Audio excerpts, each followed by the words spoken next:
And because it is war, there is no time to mourn. And soon after that, they are marching for their final assault on Stanley, which is the capital city. Going back to the book, after we had tabbed about 1,000 meters with wireless ridge clearly visible above us, the absence of troops and the silence of guns in Stanley began to produce some puzzled looks along the line of support company. Our OC shouted for a halt. We collapsed on the frosty ground to wait for orders.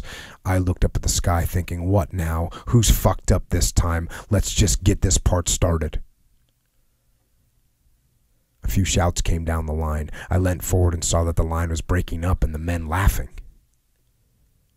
Sergeant Mick Matthews was sitting beside me. What's going on, Mick? I asked. Fuck knows, Vince. The shouting continued as messages passed down towards us. A guy 3 or 4 positions down from us suddenly turned round and shouted, "The wankers have surrendered. A white flag is flying over Stanley. Put your berets on Index. Index." The last part of the message had an ironic ring because for some of the task force, the whole thing had seemed like an exercise. So Index is a term, we say it all the time in training. When you want to stop the exercise, you say Index. It's short for end exercise. So that's one of those things where it seemed like for some of the guys, they were just on this big exercise. Yeah. And so they literally said, hey, it's Index, end of the exercise right now. Mick and I looked at each other. Bollocks, I said. We stood up to see the remains of 3 para coming off Longdon in their red berets. Joy washed through my body. Mick and I hugged each other. Nothing more was said. The message had reached everyone.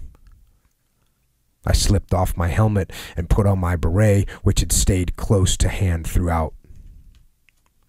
As I stood looking down at Moody Brook, the red berets stuck out like sore thumbs against the grass. I felt proud. The beret on my head meant more than any task the army had ever thrown at me. It meant victory. The feeling is indescribable.